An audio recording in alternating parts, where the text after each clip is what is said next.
Hello dear student, my self Mohammad Imran Ansari. Dear student, आज हम लोग बात करेंगे इन्फेक्शियस डिजीज़ में पार्ट नंबर 2 जिसका नाम है हेलमिंथेस डिजीज़। तो आज हम लोग को हेलमिंथेस डिजीज़ के बारे में बात करना है। अब ये हेलमिंथेस डिजीज़ होता क्या है, सबसे पहले आपको बता दें, जितने भी हेलमिंथेस होते हैं, जैसे बैक्टीरिया था, वायरस था, फंगस था, प्रोटोजोआंस था, उसी तरीके से होता है हेलमिंथेस। इससे भी डिजीज़ होते हैं। पहला जो है बच्चों इसमें इस्कैरियोसिस है। इस्कैरियोसिस क्या होता है तो आपको बता दें, इसका जो पैथोजन होता है वो इंटेस्टाइनल पैरासाइट होता है, यानी कि हमारे आंत में पाया जाता है। आंत का मतलब हो गया छोटी आंत, इंटेस्टाइन, बड़ी आंत, जो लार्ज और स्मॉल इंटेस्टाइन होता है। और ये होता है इस्कैरिस के कारण, ठीक है ना, इस्कैरिस के कारण होता है। कहा जाता है कि हमारे स्टमक में केंचुआ हो गया है। समझ में आ रहा है ना। तो बच्चों रियलिटी में देखा जाए तो केंचुआ नहीं होता है, वो होता है इस्कैरिस, ठीक है ना। क्या होता है? इस्कैरिस होता है। मोड ऑफ ट्रांसमिशन देख लीजिए।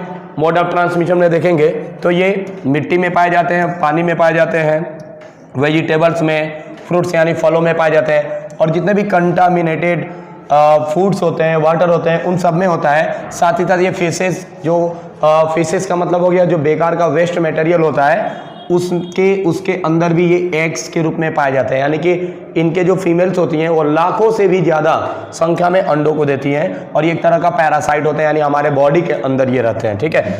सिम्टम्स क्या क्या होता है बच्चों? इंटरनल ब्लीडिंग, यानी कि हमारे इंटेस्टाइन के अंदर से ब्लीडिंग होना शुरू हो जाता है। वहाँ से ब्लीडिंग हुआ तो जब हम लोग वेस्ट मटेरियल को बाहर निकालेंगे वहाँ से भी ब्लड निकलेगा। मस्कुलर पेन, यानी मांसपेशियों में दर्द होने लगेगा, बुखार होगा, एनीमिया होगा, and blockage of intestinal passage, यानी कि जो ह्यूमन का इंटेस्टाइन होता है, यानी कि जो आंत होता है, वो पूरी तरीके से ब्लॉक हो जाएगा। ब्लॉक होने का मतलब हो गया कि उसमें से कोई भी वेस्ट मटेरियल बाहर निकल नहीं पाता है, वो पूरी तरीके से ब्लॉक हो जाता है। समझ में आ गया?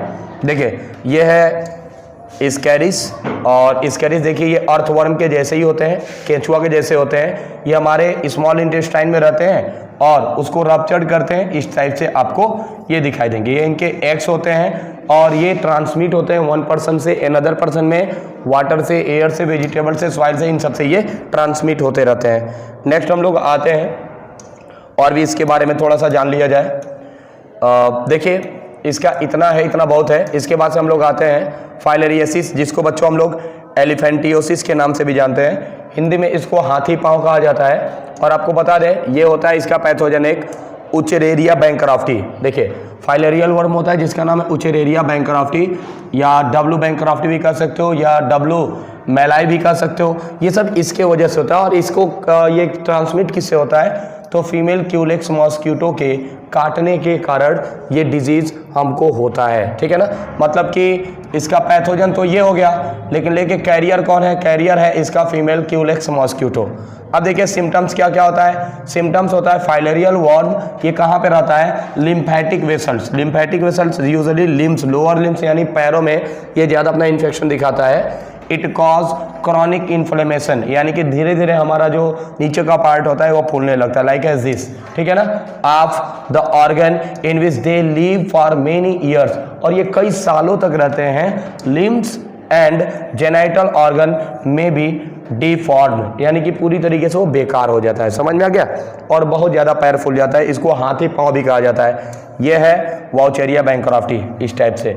और ये जो आप देख रहे हैं ये फीमेल क्यूलेक्स मॉस्किटो है। इसके काटने से ये सब डिजीज होते हैं, जिसकी वजह से पैर बहुत ही ज़्यादा बड़ा हो जाता है, ठीक है ना, मतलब मोटा हो जाता है। देखिए अब उसके बाद से आता है रिंगवर्म। तो रिंगवर्म आपको बता दें बच्चों, इसको दिनाय खाज खुजली के नाम से भी जाना जाता है। रिंगवर्म माइकोस्पोरम या ट्राइकोफाइटॉन या एपिडर्मोफाइटॉन, इन तीनों से हो सकता है। They are seen in groin between toes etc, यानी कि हमारे पैरों के बीच में जो जगह होता है ना, यानी जो अंगूठे के बीच में जगह होता है, उस अंगूठे के बीच में, यानी दो ये फिंगर है, इन दोनों के बीच में जो फिंगर होता है उसी के बीच में ये रहते हैं, ठीक है। और यहाँ से हमारे बॉडी में स्प्रेड होते हैं। माइकोस्पोरम है ये, ठीक है, ये ट्राइकोफाइटॉन है, और ये एपिडर्मोफाइटॉन है। इस टाइप से रिंगवर्म डिजीज को देते हैं। अगर ये नहीं आ रहा है समझ में तो आप और भी रिंगवर्म सर्च करके देख सकते हैं, ठीक है ना।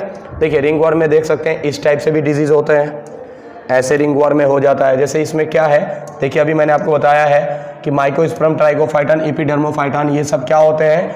ये फंगस होते हैं जो हमारे बॉडी के अंदर इन्फेक्शन देते हैं। देखिए मोड ऑफ ट्रांसमिशन क्या है, फ्रॉम सॉइल, मिट्टी से फैल सकते हैं, यूजिंग टॉवेल यानी एक जो इन्फेक्टेड पर्सन है उसका हम लोग टॉवेल या कपड़े का यूज़ कर सकते हैं करते हैं, या कंघी का यूज़ करते हैं, तो ये सबसे हमारे बॉडी के अंदर डिजीज आ सकते हैं। Heat and moisture help fungi to grow, यानी कि जब गर्मी होता है या बहुत ज़्यादा मॉइस्ट होता है तब ये फंगस जो होते हैं हमारे बॉडी में धीरे धीरे ग्रो करते हैं, यानी कि धीरे धीरे पनपते हैं और हमको डिजीज देते हैं। ठीक है ना, देखो डर्मेटोफाइट्स फंगस इस टाइप से होते हैं।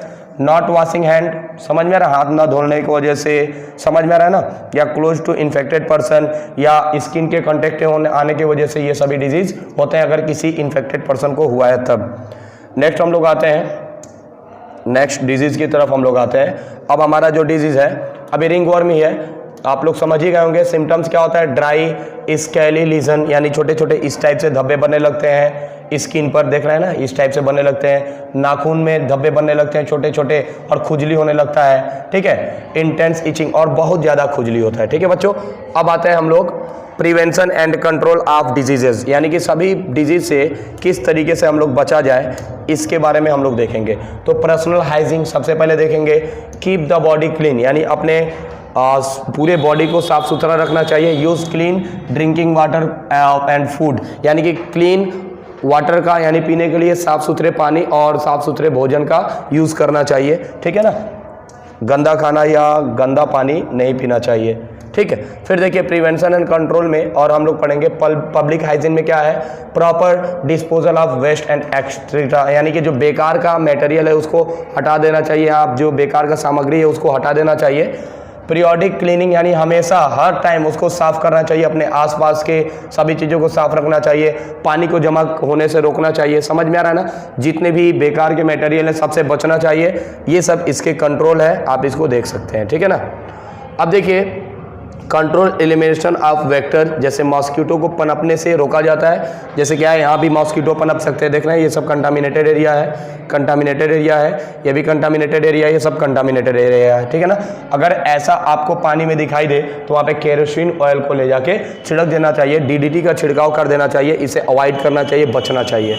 ठीक है, अब उसके बाद से देखिए रेगुलर क्लीनिंग हाउस, यानी अपने घर में जैसे कूलर में पानी इकट्ठा हो जाता है उसमें भी मच्छर पनपने लगते हैं, उसको भी हमेशा साफ करते रहना चाहिए। समझ में आ रहा है ना, मॉस्किटो ऐसे पनपते हैं, इसको रोकना चाहिए। सोते समय हमेशा मॉस्किटो नेट का यूज़ करना चाहिए, मच्छरदानी का उपयोग करना चाहिए, तो आप लोगों को पता ही है, आप लोग करते भी होंगे। ठीक है, इंट्रोड्यूस लार्वियल फिश लाइक गैम्बूसिया, ठीक है ना, पॉन्ड्स के अंदर यानी कि तालाब के अंदर गैम्बूसियम मछली को छोड़ देना चाहिए।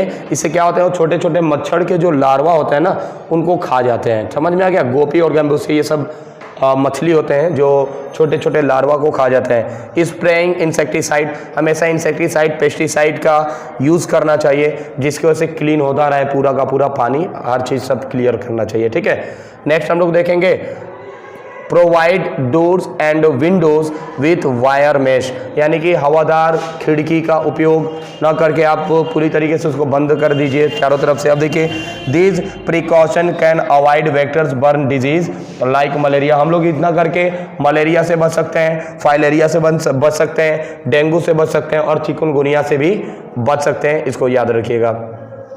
नेक्स्ट देखिए वैक्सीन का भी हम लोग उपयोग कर सकते हैं, बहुत सारे वैक्सीन आ चुके हैं जो वैक्सीन इम्यूनाइजेशन, इसके हेल्प से हम लोग डिजीज़ को कंट्रोल कर सकते हैं, जैसे कि स्मॉल पॉक्स हो गया, पोलियो हो गया, डिप्थेरिया हो गया, निमोनिया हो गया, टिटेनस हो गया, इन सब से हम लोग बच सकते हैं। Drugs like antibiotic also help to treat infection disease, infectious disease, यानी इन्फेक्शियस डिजीज़ को रोकने के लिए हम लोग ये सब चीज़ें कर सकते हैं। उम्मीद करते हैं बच्चों इतना बात आपको समझ में आया होगा। इसके बाद से हम लोग और भी टॉपिक है जो आगे का उसके बारे में हम लोग डिस्कस करेंगे। आज के लिए बच्चों इतना ही रहने देते हैं। Thank you for watching this video.